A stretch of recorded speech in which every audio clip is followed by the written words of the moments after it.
Hello, eBay sellers. You have landed on episode number 103 of eBay the Right Way. Today's date is March 8th, 2023. And I have a topic for discussion, although you can't really discuss it because you're just listening. But this is out there on social media, in your eBay groups, all over the internet. Girl Scout cookies, specifically the Raspberry Rally Girl Scout cookies selling on eBay.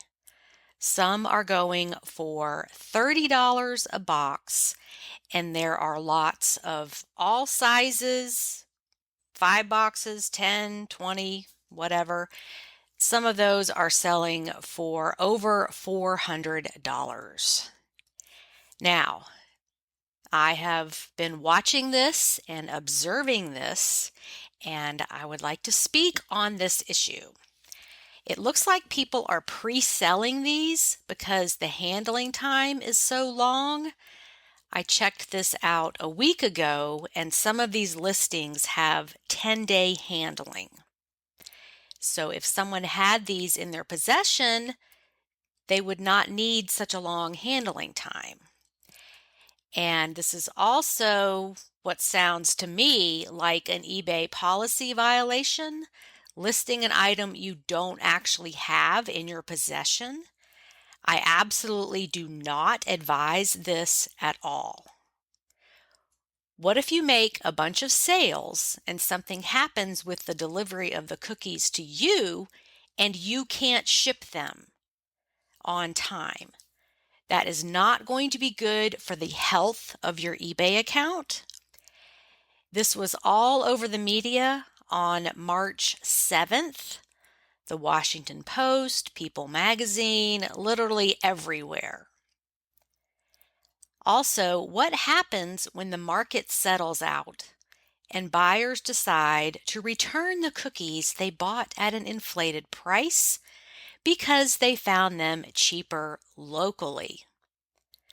Even if you have a no returns policy on your eBay listings, the eBay guarantee supersedes that if the buyer has a legitimate complaint, which they could say anything, even if it's not true, such as the box was crushed when they received it, the cookies were spoiled, whatever.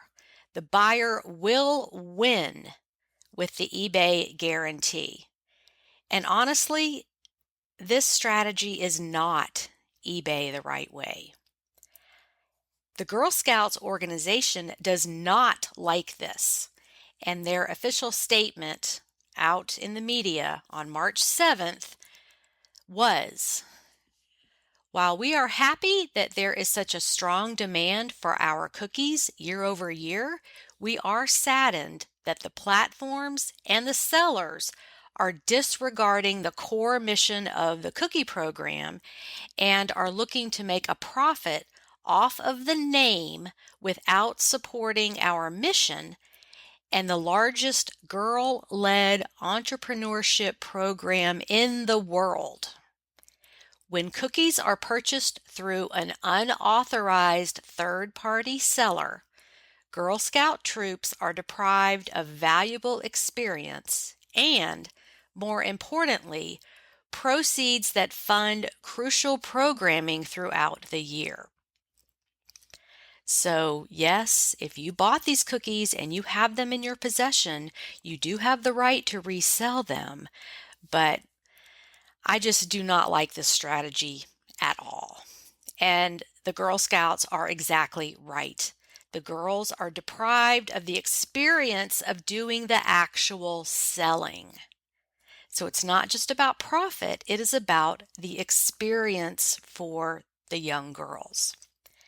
And this is a dangerous game to play in the resale world. And it goes right along with the hot toy thing that people do in November and December, where they sell new on the market toys that they get locally at Walmart or Target and sell them at inflated prices during the holiday season. Then the parents return the overpriced toy in January because they are able to find it locally for much cheaper or regular retail. So the parents do a switcheroo and they send the new toy back to whoever they bought it from on eBay or Amazon. The kid keeps the original one they've been playing with since Christmas, and the parents get that money back.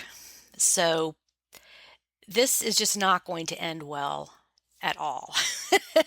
A couple of morals to this story. Number one, just because you can sell something on eBay does not mean you should. Number two, don't let greed influence your decisions. It never ends well. Number three, this business model is not sustainable and there are too many things that can go wrong. It is high risk. And number four, always think about the health of your account. How could selling an item or following a particular business model affect your account in the long run? Is it a solid, ethical business decision that won't come back to bite you? So that is my commentary on the Girl Scout cookie issue. Okay, and now for the chat with Linda. Hello, listeners. Today we have Linda with us, and you are located where? I live in Texas, just outside Fort Worth. Okay. So that is a good thrifting area. It is. Fort Worth is a really good thrifting area. Our Goodwills have really gone up on their prices, though. Mm-hmm. I think they've caught on that, lots of us are making money off of them. So you just have to I think it's just they try to push the envelope and see what they can get away with. Maybe because, the reseller community is not going to keep paying that forever. We're going to find other ways. That's right. That's true. When they start losing us, and we're a huge segment of their buyer pool, yes. The store's just gonna be full of stuff. So we're heading towards that threshold of where they can push the prices up and we'll tolerate it. But at some point, those prices will become intolerable and we're not going to do it. Exactly. That's my thought. Yes, I agree. Our Goodwills, they do have senior discount day on Tuesday, which is 25% off. And I know that's a lot better than some other states.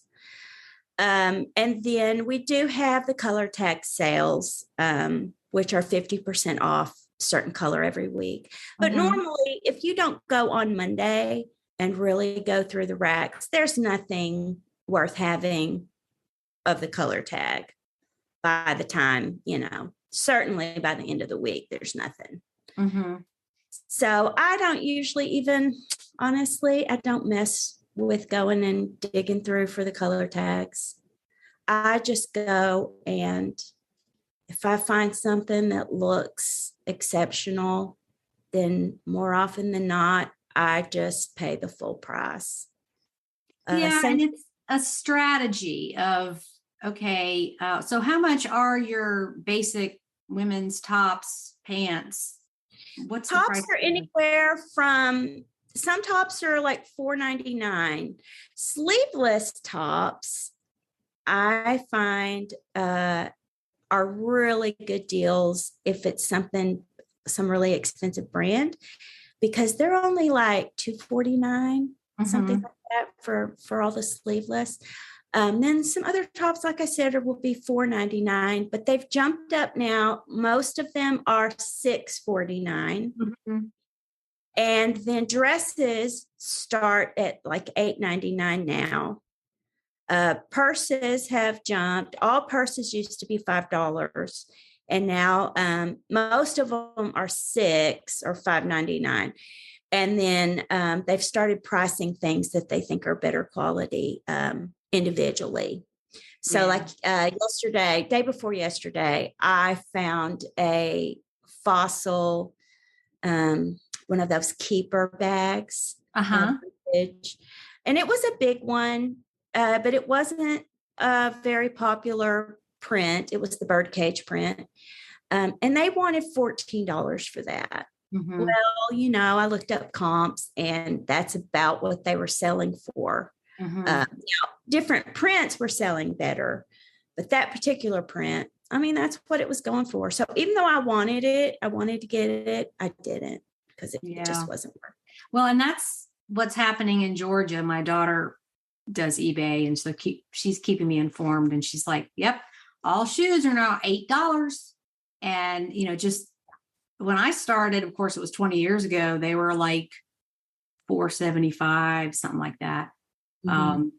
And of course, I'm in Greenville, South Carolina now, so our prices are very different.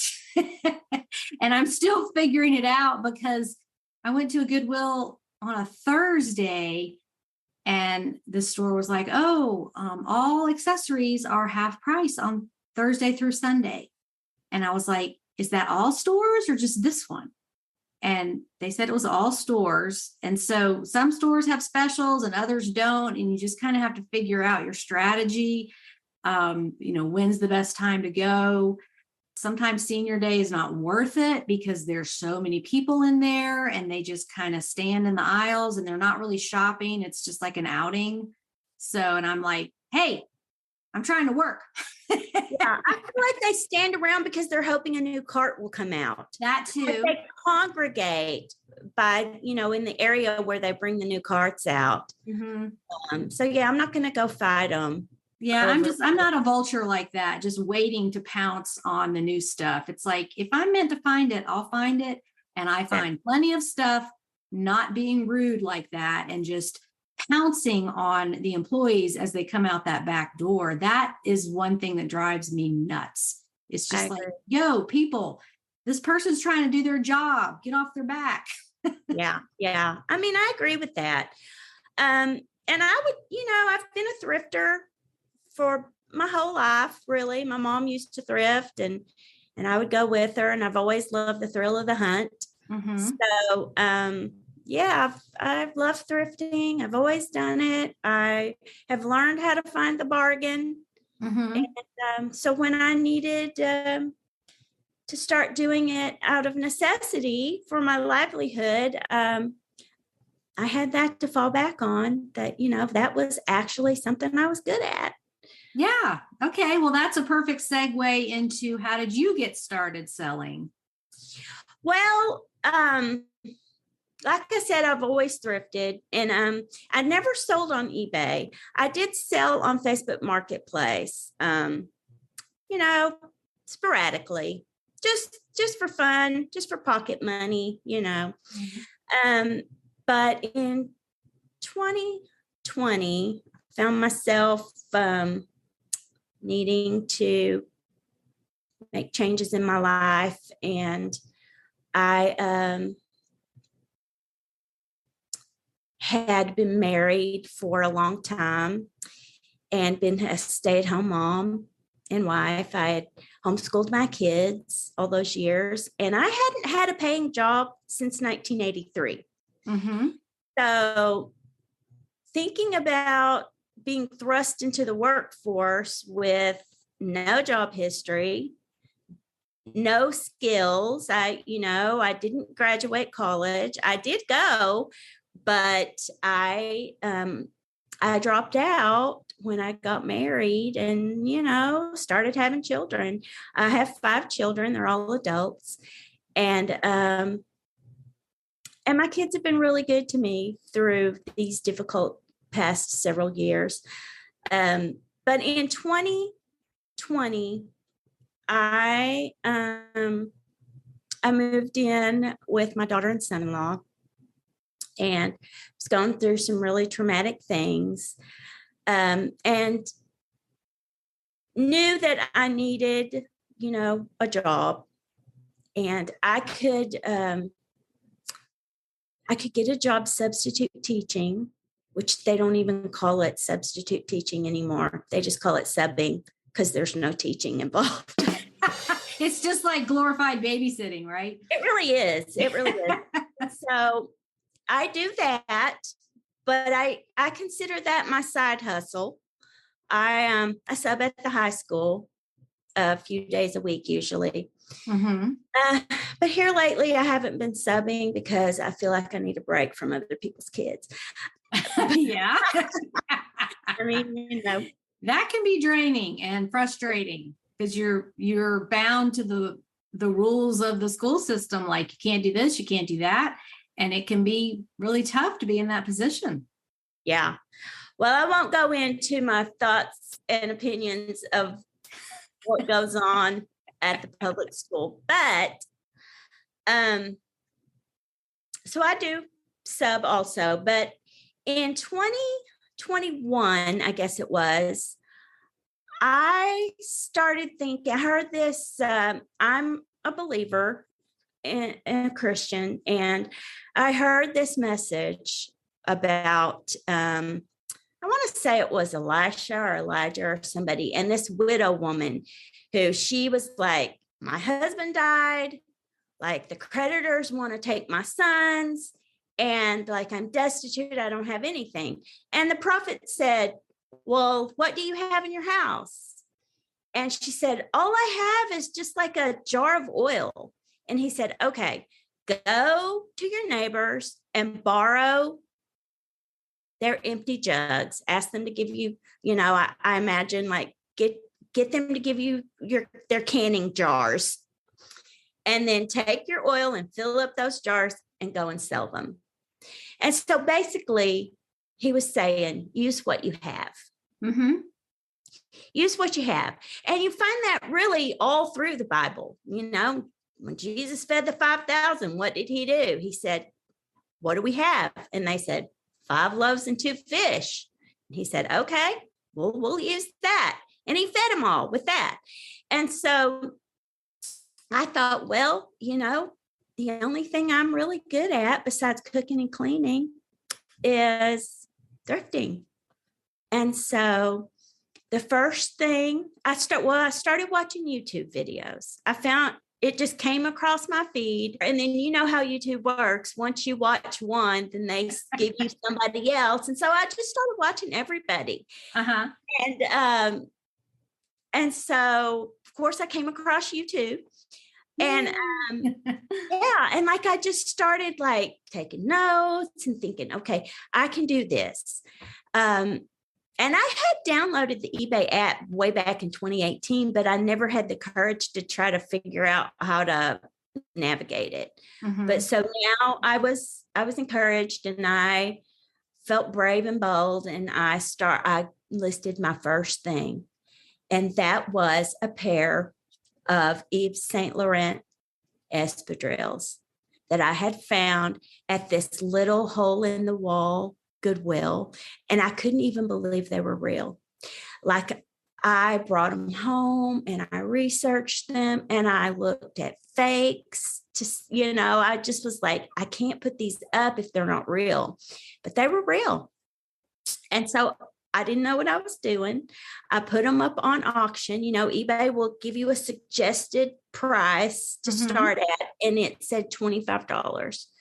So I listed them on auction for $25, but it was getting toward the end of the auction and they only had one bid for $25. So I got scared and I ended the auction, and then I relisted them starting at $100. Mm-hmm. And they ended up selling for $117, which I was thrilled about. That was my first sale. Nice. Yes. Now today, I would have done that differently. You know, I would have hoped by now, I think I could have gotten a lot more for them. Mm-hmm. But at the time, I was thrilled. And so that was my first sale. And then I found a pair of vintage Christian Dior underwear with the tag still attached. Okay. Again, not at Goodwill, but at this thrift store down the sidewalk from it. Just a really kind of, you know, it's not in a very good part of town. but those are actually my favorite two thrift stores to go to.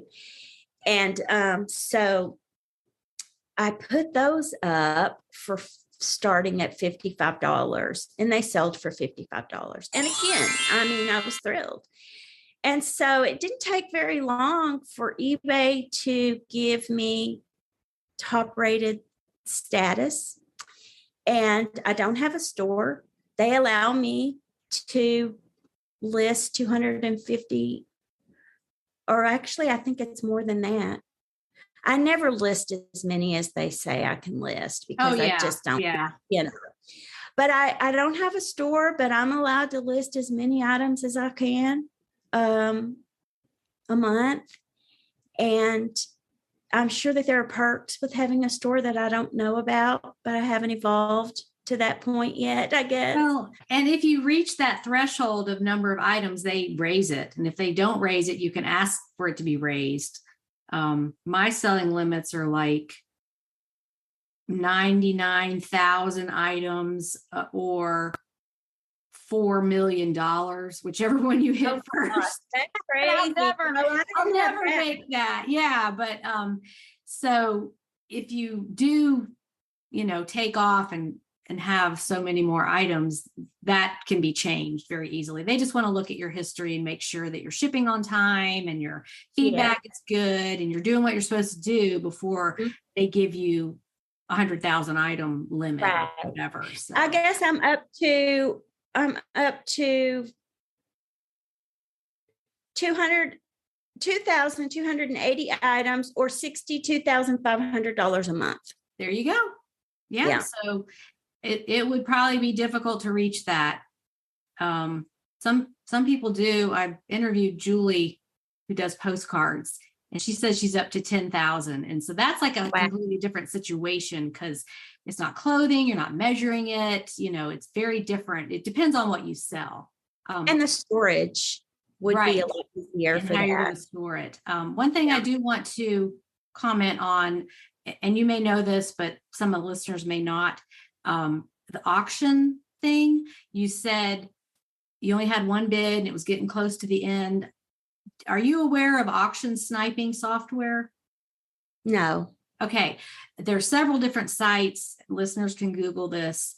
But what you do is you go on this third-party site, and usually they're free, and it's called auction sniping. So you put in the eBay item number and what your maximum bid is, and it does not bid for you until like the last 60 or 30 seconds of the auction. So that might have been going on with your item. You didn't see bids early, and the thinking is that early bids are not a good thing if you're a buyer. You don't want to draw attention to the listing. So if people are using these auction sniping tools, which have been around since the early days of eBay, it just electronically does it for you. You don't have to be at your computer. So that's what people who frequently run auctions know, is that, okay, there's going to be a lot of bids right at the end. And buyers are trying just to lay low until the very end. So they use these sniping tools. Okay. Well, I knew that there was something like that. I didn't know what it was called. And I have had that happen where, at the last 2 or 3 minutes, things jump up really high. It goes crazy. Right. Yeah. I don't do auctions often anymore. I mostly do buy it nows. But if it's something that I know is worth something, it's worth money, but I'm not sure really how much it's worth, and I don't want to cheat myself by listing it too low, then I'll put it on auction. And that's worked for me. And you can usually tell by the number of watchers, whether or not, it's gonna sell for a good well, and I'm not discouraging you against auctions or the listeners. It's, there's pros and cons of of any listing type, but just wanted to Exactly. explain that sniping feature because people might be scratching their heads like, why Yeah. at the end do I get all these bids? Why didn't they bid sooner? So that's what's Right. going I'll tell you what I also think, after having done it for a couple of years now, is that when you put something on auction, if people start messaging you immediately, offering you the price that you started it at or a little bit higher, that is a good sign. Uh-huh. Your item is worth a lot more than you thought it was. Yeah, they think, oh, this seller doesn't know what they're doing. I'm just going to snag this as fast as I can and Mhm. either resell it themselves or they're a collector or whatever. But yes, that is an excellent sign that you should let the auction play out because Yes, they're just tipping you off that you've got something valuable. And so just hold on, just wait and see what happens. exactly.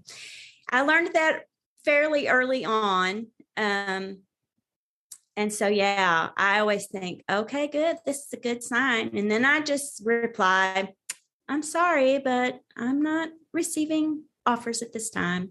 Yeah, no thanks. Just going to let the auction run, or if it's fixed price, and they offer you a low amount, you just can decline. You don't have to say anything. Exactly.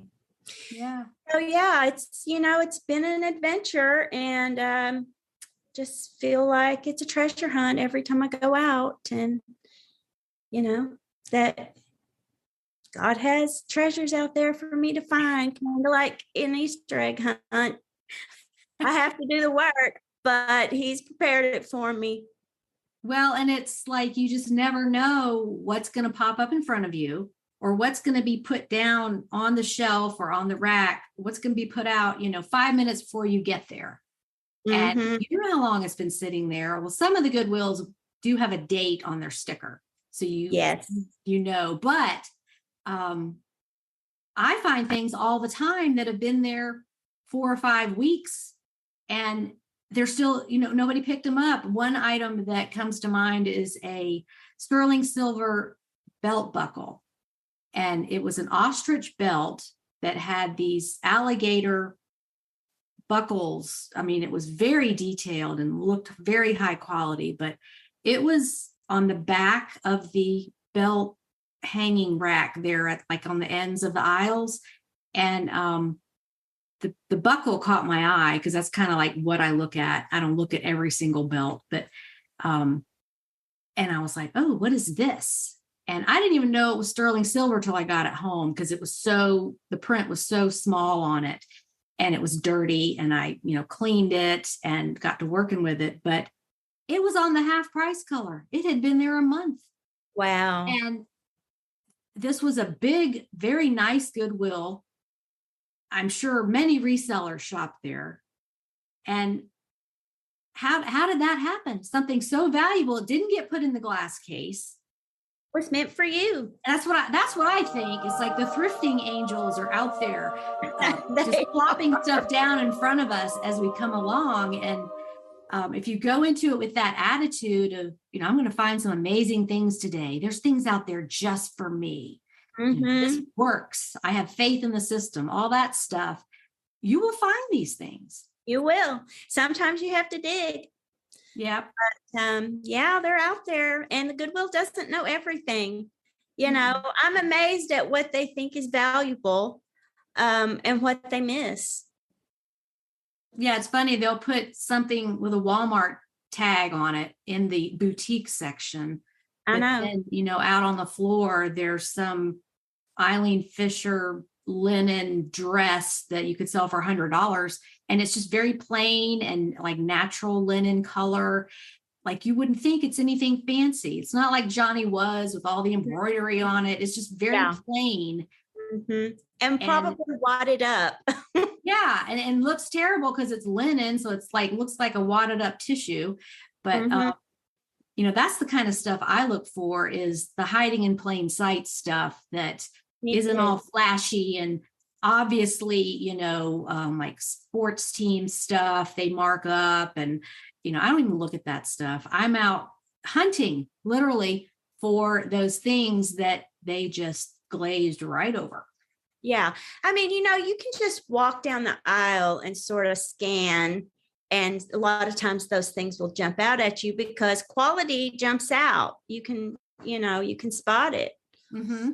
So yeah, I do that too. And so, yeah, I'm often amazed at the things I find. Yesterday, and it wasn't yesterday, I guess it was day before yesterday, Sunday afternoon, I went and I bought a bag full of doll clothes. I couldn't even tell what was in it for sure, but it just felt like something I should pick up for $2.99. So I took it home, opened it up. There are maybe 6 or 8 handmade, really fancy little doll dresses in it. Mm-hmm. So last night I spent my evening ironing those, and some of them ironing doll clothes. Yeah, because the better they look, I feel like presentation matters.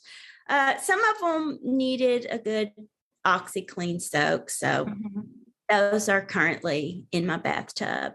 But yeah, so I feel like for that $2.99, I'm going to make quite a bit of money. Good for you. Let's talk about some other things you've sold. Okay. Well, I think some of my favorite sales were things that, I didn't even know really what they were when I picked them up. For instance, I think probably my favorite item was a 1985 baby's first Christmas ornament. I had gotten to this, my favorite little hole-in-the-wall thrift store that I told you about, on the day where they put out all their Christmas stuff. And I had been in the store literally for hours because there was so much. And I was looking things up and seeing, and there was one thing I still had in my cart that I hadn't looked up. And I almost put it back because I was tired and my feet hurt. But I thought, it's just one more thing, so I looked it up. That's the kiss of death. Just one more thing. It was that little ornament. It was new in the box. And I paid $1.03, including tax. And I sold it within 3 days for $185. Wow. Yeah. And so describe what it looked like. Was it glass or was it one of those satin ones? It was plastic. It looked like a baby rattle. But the top part, the round part was like a little snow globe. And had water in it. Okay. And then it said baby's first Christmas, 1985. I have found, I've really started getting into Christmas ornaments in Greenville because I see them. They're out. I never saw them much in the Atlanta store, so I don't know what they're doing with them. But I see them all the time, the Hallmark ones in the box. And I have found that if it has a date on it, those sell better, than just the Hallmark keepsake. I mean, obviously it depends on what it is and is it limited in number, but those ones with the dates, I've sold them back as far as like 1976. And I'm 100% sure that people buying these had that ornament. It was destroyed or lost or, really got dirty, or maybe they're giving it to someone else as a gift. Like it was that person's birth year or whatever. But that to me is the deciding factor. If I even look it up, if it has a date on it, grandson's first Christmas or our first Christmas together or whatever it is, those do well. And I've sold some of those for up to like $80. Yeah. This dumb plastic Christmas ornament. And they're easy to store and easy to ship, and that makes them very attractive. Yes. And they sell all year, not just Christmas. In fact, I've got about 7 I found a few days ago. That's my project today, is to get those listed. I know listing Christmas ornaments in February, but if somebody's looking for it and they have an alert set up for Hallmark 1978 baby girl ornament, and you list it, they're going to be alerted and they may buy it right away. Exactly. And that's what you hope. Yeah. Another one of my favorite sales was also from that same thrift store. I find a lot of stuff there. It was one of those days where I'd gone through the whole store. I'd been there for 2 hours and hadn't found anything. And then as I was going to leave, there was this little bin that had just baby stuff in it. And right on top, there was one of the loveys, the little security blanket things. And I didn't think it was attractive at all, but it spoke to me. It was a Dakin Applause lion. It was called Lion Love. And it had a lion head. And I want to say the blanket part was yellow with like green trim. And I did not think it was an attractive color combination, but it was like, I don't know, $2 or less than $2, $1.99 or something. So I thought, well, I'm not even going to look this up for $2. I mean, if I got $10 for it, it'd be great. So I bought it. And when I got home and started looking it up, I found ones that were similar, different animals, but there was no lion. And some of the ones of the other animals that had sold for a pretty good amount of money. So I thought, well, this one's a really ugly color, so I don't know. But I put it up on auction and it sold for $162. Good for you. And I couldn't get over it because I thought it was so ugly. But to each his own, I guess. There's so much nostalgia involved in plush and loveys and even little baby blankets. I've started looking more at to hopefully find the baby Morgan, which I have not found yet, but I know I do look. Yes, I always look.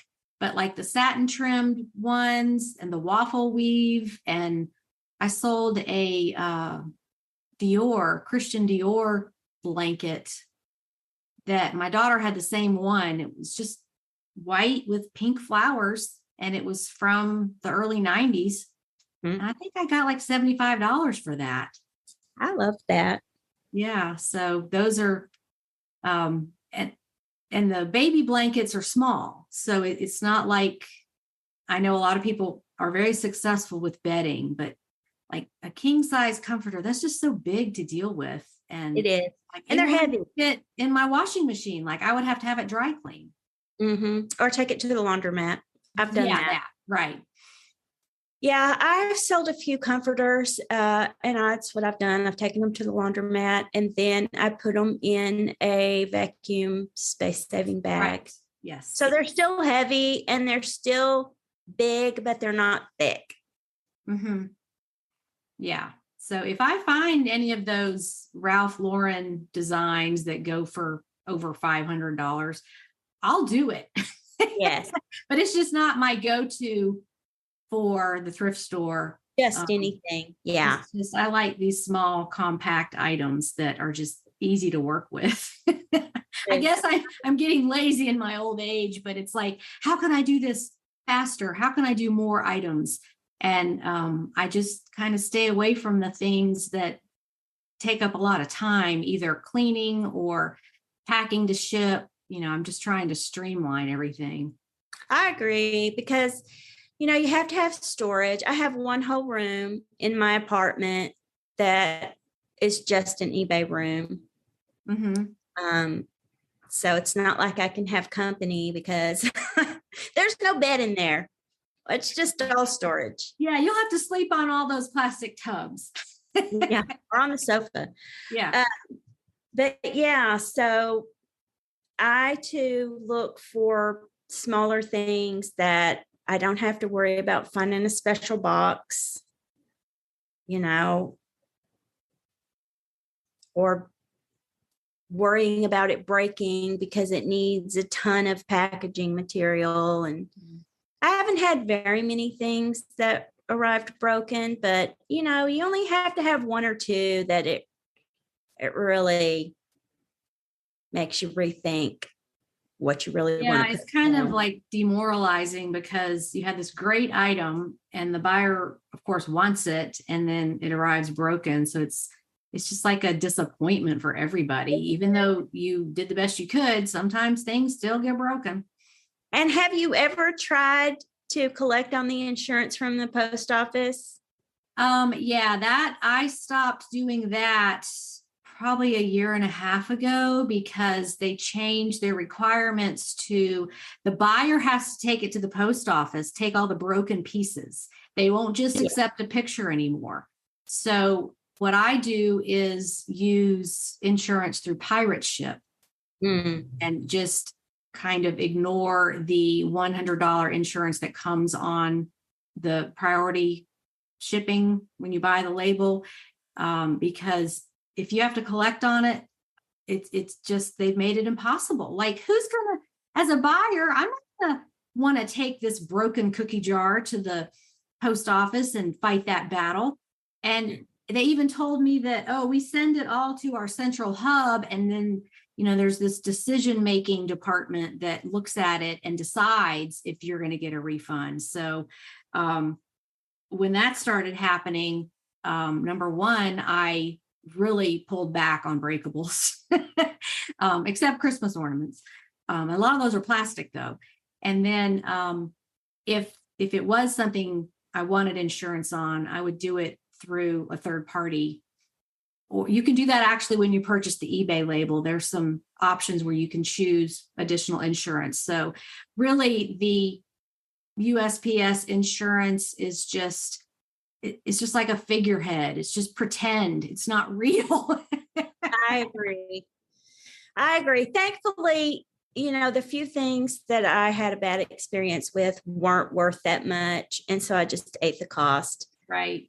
But yeah, it does make you rethink shipping large, expensive, breakable items. And it's like, is this because the post office is a government agency and it's all caught up in their mentality of let's make things as difficult as possible? Or like what happened? Or were there just so many fraudulent claims that they're like, well, great. If it breaks, then you just have to bring it in and show us. And that's not even a guarantee anyway. Yeah, probably because that there are always people who abuse the system. Of course. Yeah. And makes it difficult for those of us good, honest people that try to do everything right. Exactly. Yeah. So what other things have you sold? Well, let's see. Another good item that I sold was, and you featured this in one of your supersized sales. Okay. I'd actually seen maybe it was on the supersize or the thread on Facebook, the supersized thread. Somebody had listed Daisy Kingdom fabric. Mm-hmm. And I mean, I had just seen that was worth, good money. When I was at Goodwill, lo and behold, I saw it hanging there on the rack and I thought, is that what I think it is? I remember that because you've said in your comment, I had just learned about this maybe earlier in the day or something very recent. And you're like, and there it was.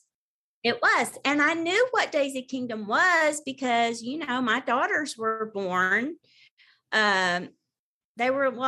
One was born in the late 80s and the other one was born in 1990. And so, those dresses were all the rage. Oh, yes. And if you sewed the patterns and, all of that stuff was a big deal. And they were so frilly and just girly. And really Yeah, they were fancy. so cute. Yeah, I knew someone who sewed them for her granddaughter. So I knew what they were. And so right there on the selvage, it tells you not just that it's Daisy Kingdom, but it tells you the name of the print. Mm-hmm. And so mine was called Maypole Dance. And it was less than 2 yards. It was 70 inches. So I put it up on auction. It was one of those things where immediately somebody, tried to buy it. I started it out at, I think, $65, and it ended up selling for 122 and I don't know, some change.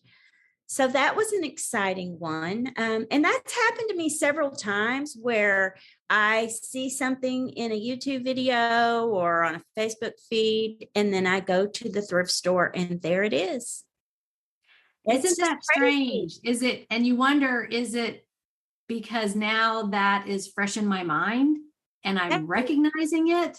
But I think that's validation that the system works. Have faith in the system. And the more you study, the more you're going to know. And it sounds like you have a good memory. That also helps because, and that's why I do a lot with visuals. It's not a lot with me on camera on my YouTube videos, because you don't need to see me. You need to see these items so you can have them in your brain, even if it's in the back of your mind, that wait, I did see that somewhere. I don't care if you remember it, if it's my video or not, but I saw that somewhere, and yeah, that's a good item. So the visual is so important to remembering. I agree with that. I also think I really appreciate the videos and the Facebook threads and all for what things actually sold for. Right. But a lot of the YouTube videos are people out shopping, and they're telling you what they're getting and how much they think it'll sell for. And I fell for that in the beginning, and then realized that, these things don't all sell for what these people think they can get for it. So I think the videos that tell you exactly what people are actually getting for an item are invaluable to me. Well, and I don't think those YouTubers are intentionally being dishonest. Maybe they're excited about it. Maybe they've sold one before at that price. There's lots of reasons, but I'm a realist. I'm very practical. Show me the facts. What are the facts? And somebody's opinion on what it could sell for is very different than looking at those completed listings on Terapeak that give you the right price. Because if you just go to the sold listings on eBay, which is all we have when we're out in the field shopping, that's the only tool we have right now until they give us Terapeak on mobile, which I don't know if that'll ever happen. But a lot of those prices that are in green that are sold items, if they were sold on offer, it's going to be the full price. It doesn't show the offer price. So that can be misleading too. Mm. That is true. And I don't mean to imply that I think those people are being dishonest. I just think I that didn't think so. It's way more helpful to actually see what things have sold for. And we have the ability to do that, even if it's after you get home. I paid $1 for this. Yeah, it's not what I thought it was. Goes back in the donate bag. That happens to me at least a couple times a week. Oh, yeah. And if you can get stuff so cheap, that's just my method of, I'm going to take a chance. It's not a big chance. It's 50 cents or $1. And hey, that's just a contribution to the thrift store. Exactly. Or the ministry or whatever the thrift store is supporting.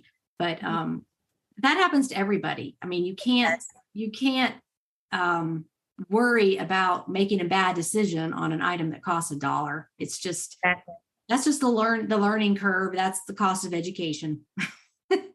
Sometimes we pay to learn. Yeah, absolutely. Yeah. So I completely hijacked your conversation about the Daisy Kingdom. Wait, were you done with that? No, well, I think I finished. I just said it. I think I paid $249 for that. plus tax, and then it sold for $122.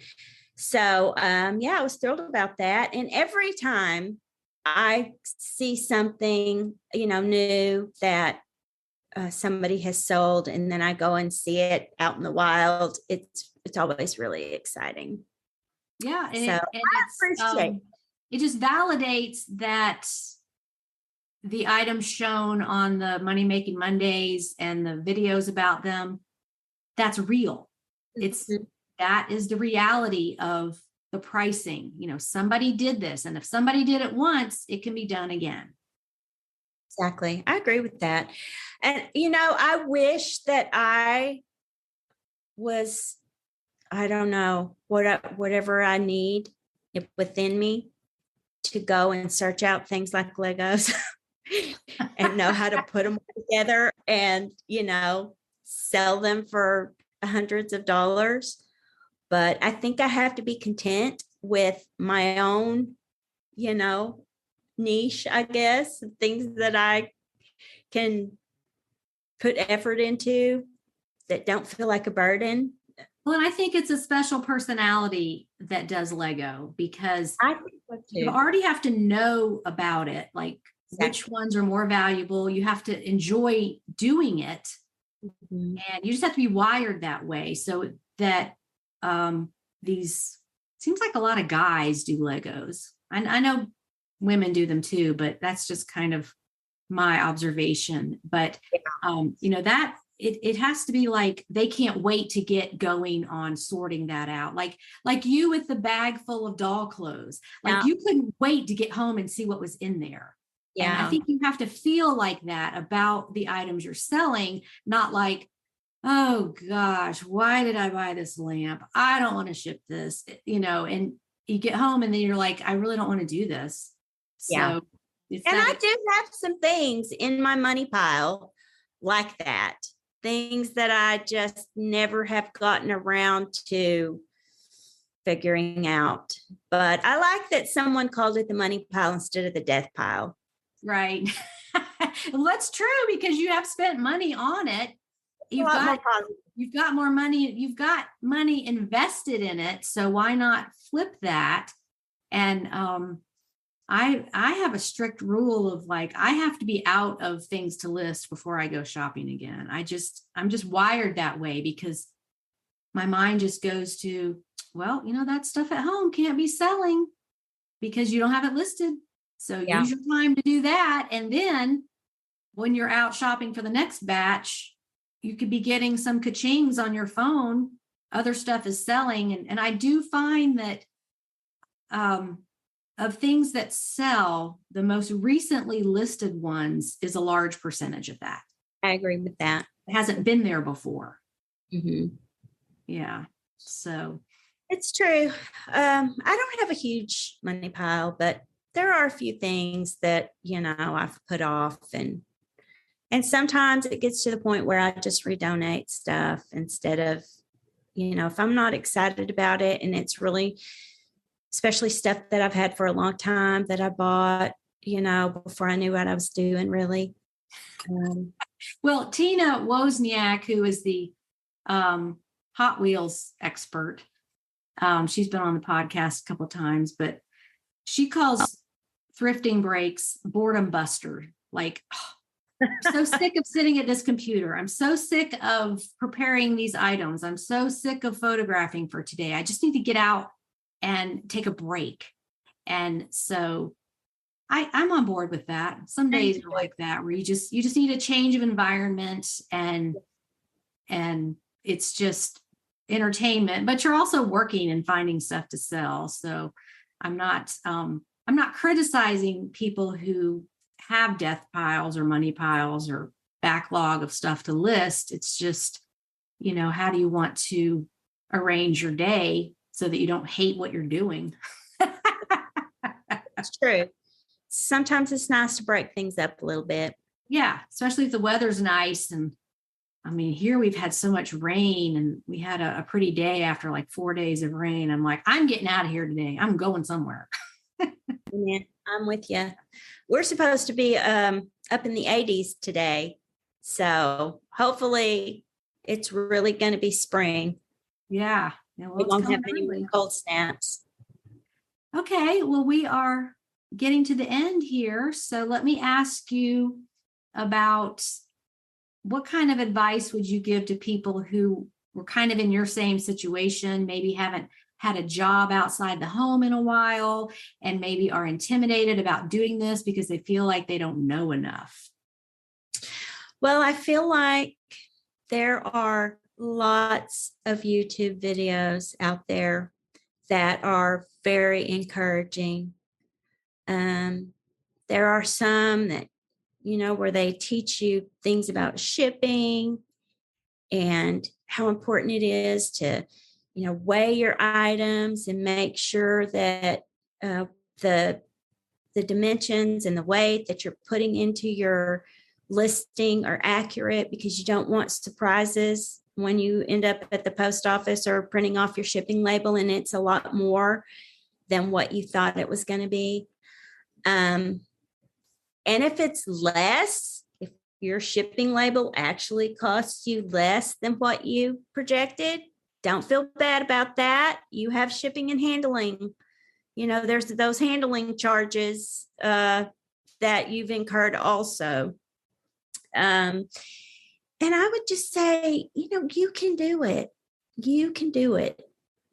If you love thrifting, if you feel like, you don't have a lot going for you as far as job skills or work history or whatever, take what you have and use it. And I'm a believer in Jesus, and I believe he blesses you when you make an effort.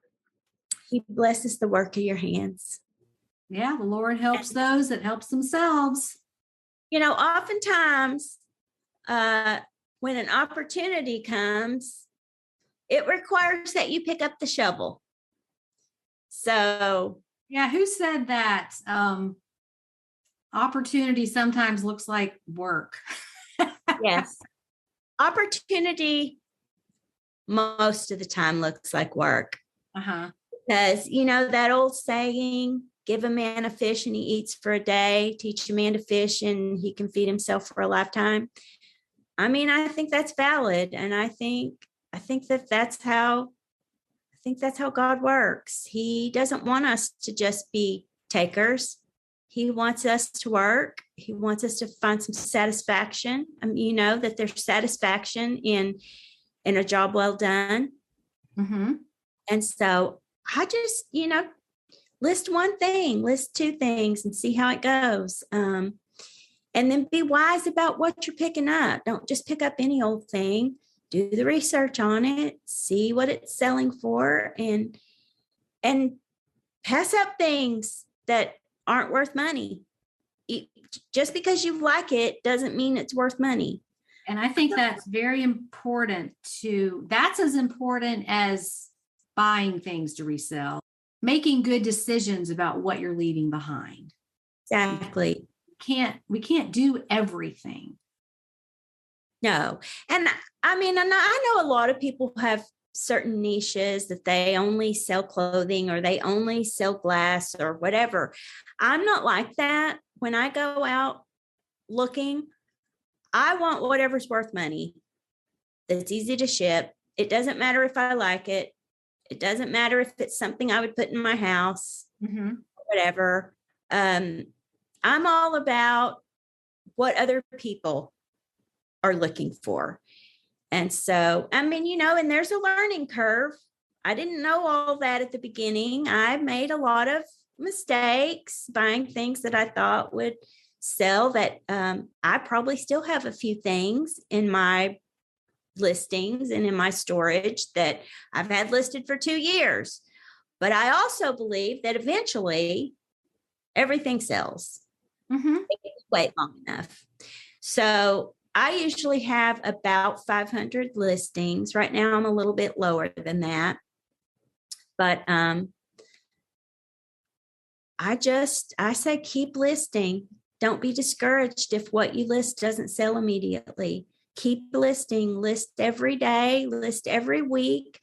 You know, there was a time when I told myself if I can just list one thing a day, that I'll feel like that's an accomplishment. And then if I can list 3 things a day or 3 things a week or however, whatever works for you, whatever you can do, just set yourself a little goal.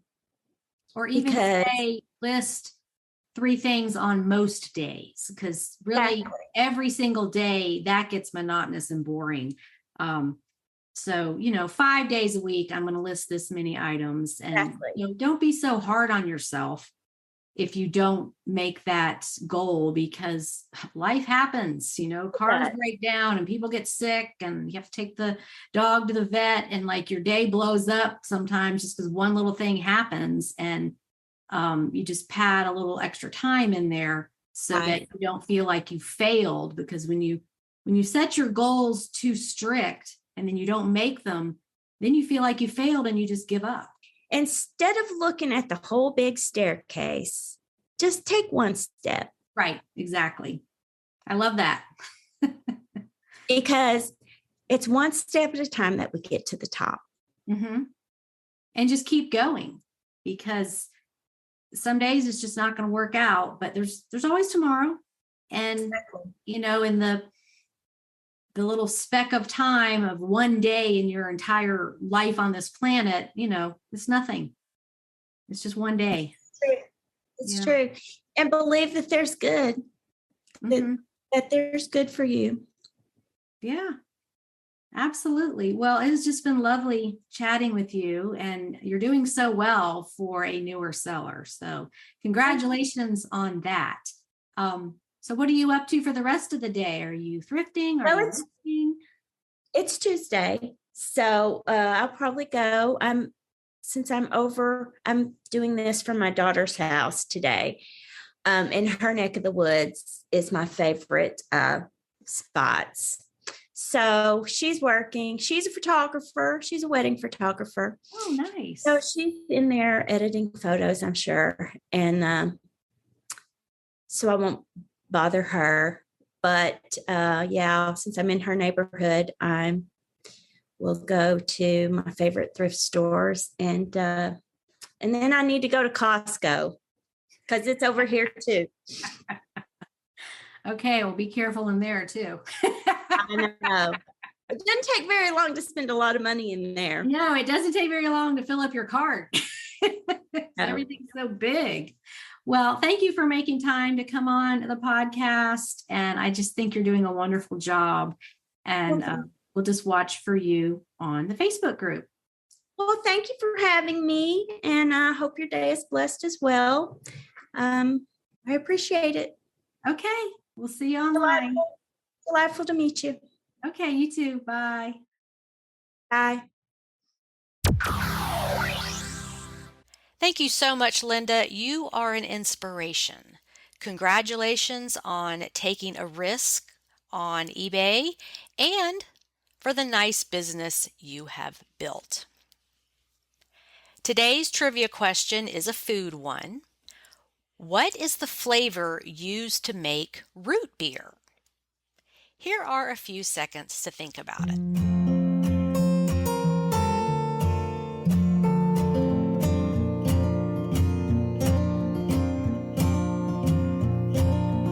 All right, here is a little history lesson about root beer. I had one the other day and it was delicious. Forgot how much I loved it. So that is the inspiration for this. First, we're going to talk about indigenous root medicine.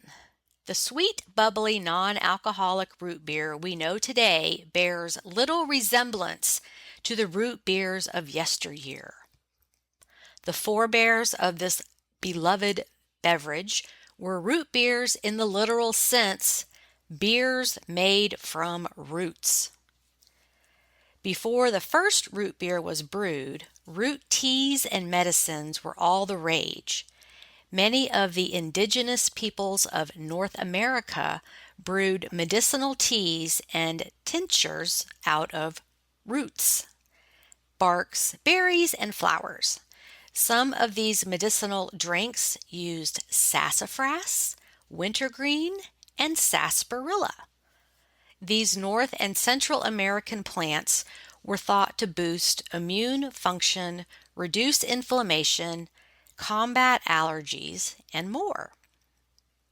For indigenous people, these root-based beverages were not for recreational consumption. These drinks didn't taste very good, and some of them had harmful side effects when overused. For example, while sassafras has analgesic and antiseptic properties, too much of it can cause liver damage. When European colonists came to the Americas, they learned of these health benefits and made their own root-based drinks. When European colonists observed indigenous people using sassafras, sarsaparilla, wintergreen, and other roots, barks, and berries for their health benefits, the colonists did what they knew best, made small beer. Colonists used sassafras and sarsaparilla roots, among other local plants, to brew a type of small beer they unimaginatively named root beer. Colonists did not drink root beer to get drunk. Instead, they drank root beer to hydrate safely and get real or perceived medicinal benefits. In the 1870s, this all changed thanks to a Philadelphia pharmacist named Charles E. Hires. After tasting a particularly delicious root beer at an inn during his honeymoon, Hires begged the innkeeper's wife for her recipe. Hires got it, and when he returned from his honeymoon, he took the recipe to a couple of local college professors.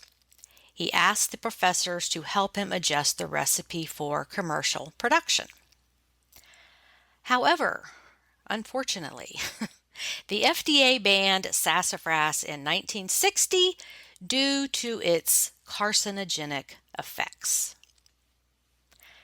So here we are in 2023. What the heck is in this root beer we are drinking? Most root beers produced today are flavored primarily with a combination of vanilla and wintergreen, along with small amounts of ginger, licorice, anise, juniper berries, and dandelion. So when you read the back of the root beer bottle in the grocery store, it's probably just going to say artificial flavoring, but those are the flavors that blend together to give us that delicious root beer taste. So now you know that. Next week, my guest is Marlene, who runs a horse ranch in Oklahoma. She listens to this podcast in her barn while working with her horses, and even the horses know my voice. And I just think that's hilarious. She's been telling me this for years. So Marlene is working on going through 40 years of family accumulations, not just her own. She's kind of the buck stops here lady.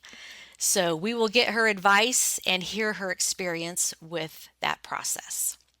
Thank you so much, listeners, for making this podcast a part of your week, and I will talk to you next week.